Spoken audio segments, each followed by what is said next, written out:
employed by the, I know maybe you can't even say this, employed directly by the agency? No. No, it was always I was Interpen. a contract employee. I was reimbursed for certain expenses. Mm-hmm. But I was a singleton. I didn't have to report to the embassy, and I resisted their attempts to get me to do that. Mm-hmm. And debriefings were informal, and at my leisure, Mm-hmm. my time and place for Mm-hmm. specific things, and there was nobody requiring me to do a goddamn thing. Mm-hmm. Mm-hmm. Now, We had a problem. We had people in the embassy, U.S. Embassy in Havana, that were sympathetic to the Castro Revolution. Mm-hmm. How did Interpen get? I was going to use the word sanction. That might not be the right term, but who Well, put? it started out with Angleton's discussion about Ord Wingate, Mm-hmm. and behind the Burma Road, we were dealing with the Merrill's Marauders Association, many of whom are wealthy industrialists now that had fought behind the Burma Road. That's why I wear the Merrill's Marauders patch, because they funded some of our operations against Castro later on. Mm-hmm. And the thing is that there were various other Interpen units Mm-hmm. in other parts of the country, Mm-hmm. because the basic mission was your 12, 13 man A team, which is called a force multiplier. We can go behind enemy lines and raise up to a battalion or a regiment of guerrillas, indigenous forces, over a short period of time. Mm-hmm. Okay? The primary role of my Interpen was to create mobile reception committees, because before the Bay of Pigs, almost every infiltration team that was parachuted in got rolled up right on the drop zone by G2, the secret police. Mm-hmm. Okay? So we wanted to train people, including Americans, that would be on the ground. They would line drop into various areas of Cuba and then set up mobile reception committees so that supplies could be dropped first, catched in secure locales, and then assure that anybody that was being infiltrated by parachute or boat would have friends waiting for them that hadn't been doubled or turned around, or like the Germans ran Operation North Pole, where they turned around Norwegian and Dutch agents and played back.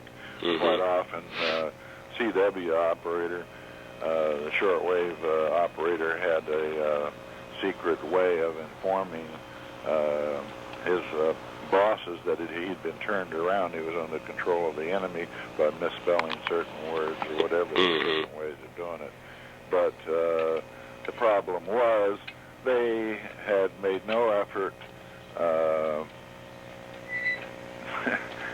long before the Bay of Pigs to have proper reception committees or train people in doing these things properly, having people on the ground. And the problem was most of the pilots flying the goddamn things were Batista pilots that didn't give a shit about supplying former Castro rebels in the mountains. Okay? So he had that problem too. It should have been a totally American operation, American run, but done by Americans. Okay? And it's like 5 of the guys captured at the Bay of Pigs were, well, more than 5, but 5 were Puerto Ricans. They weren't even Cubans. They were U.S. citizens. There were other Cubans captured that were U.S. citizens. But these 5 that were captured were New York Puerto Ricans that didn't even speak Spanish. They learned it in a hurry while they were locked up. But they later went to work for customs on the CIA payroll. The problem was that a large number of Cubans are still ashamed to this day that most of the work that they did for Jam Wave was to spy on the rest of us. And they were former Batista assholes that couldn't stand former rebels that had fought against Batista. Yeah, what a time, huh? Everybody's looking at everybody else with suspicion of it, knows who the hell their friends are. You've got the Castro agents that are dropping a dime on people, you know, and even had some of the wives that would drop a dime because they didn't want their own man killed out. Uh-huh.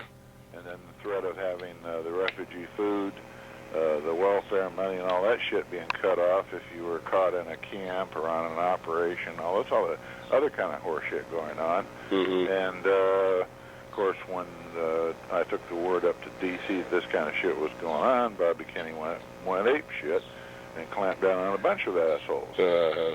Because a lot of the people that were doing the interviews at Opelika and what have you, of people leaving Cuba, were treating the people that were leaving Cuba as feudalistas, mm-hmm. latecomers, mm-hmm. you know, and this is not the kind of attitude you want to have when you're debriefing somebody. Right. Yeah, that ain't going to work at all. This is why when you'll find in Dave Korn's book, Ted Shackley trying to take all the credit for, discovering the missiles in Cuba, and in fact, Korn mentions that a interviewer at Opelika came up with a guy that gave him some solid information mm-hmm. on the MMRBMs, mm-hmm. sketching it out in the whole thing. Mm-hmm. Of course, what Dave Korn doesn't know, and of course Shackley didn't even know that it occurred, was this guy came to us and we sent him back to Opelika. Mm-hmm. And then the guy doing the interview became our close friend. Mm-hmm. Yeah. Because he had failed to debrief a guy that had very important information who came to us. Mm-hmm. So at that point in time, we sent him back to Opelika and said, get debriefed again. Mm-hmm. Mm-hmm. All right, I'm going to consolidate some notes here, and if you're around, I'll give you a ring in a little bit and continue, if that's okay. Yeah, I'll be leaving, it'll be about 2 hours from now. A guy there inviting me over to the ex-wife's place for a Good Friday supper or some such shit.